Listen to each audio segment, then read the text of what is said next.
An auto worker strike, which could have economic implications here in North Texas, is very possible in the coming, hours now. There is still no deal between automakers and the United Auto Workers Union. The deadline for a deal is tomorrow night. Fox 4's Davidson Tendry spoke with local union leaders and joins us now live. David. Well, today the union president says they are very far apart on a deal, so it appears a strike is just around the corner, but it's different than what most expected. And we're fighting for this.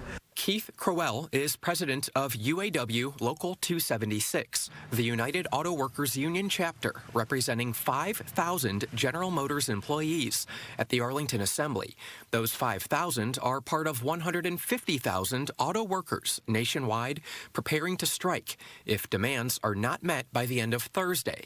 We're ready to stand up. We're ready to walk.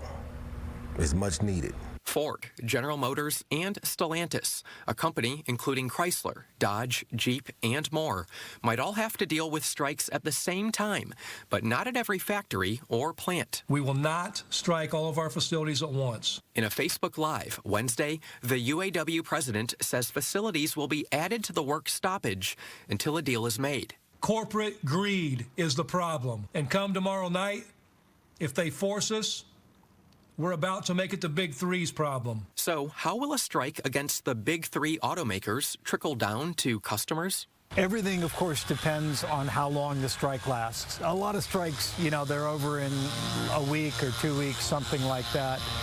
If this strike does, for whatever reason, go on longer, I think the first thing you're going to see is, a backlog of orders for these kinds of cars. SMU economist Mike Davis points out how businesses outside the Big Three will be affected. There's lots of people who drive trucks that deliver parts and other things to General Motors. And they're going to be out of work, and they're not going to benefit from the strike negotiations. Each Big Three company is negotiating with the union. The union wants double-digit pay raises in the mid-30% range, enhanced profit sharing, and more.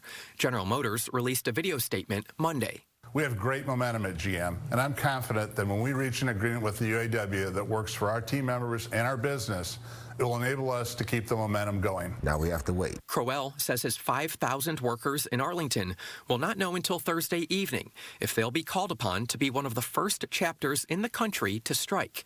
But he says if so, they'll be ready. A lot of work was put into this. It takes a lot in planning. UAW Local 276 in Arlington says it'll have a watch party tomorrow evening to find out if it will be one of those selected to strike, and if so, it says its strike will begin Friday morning.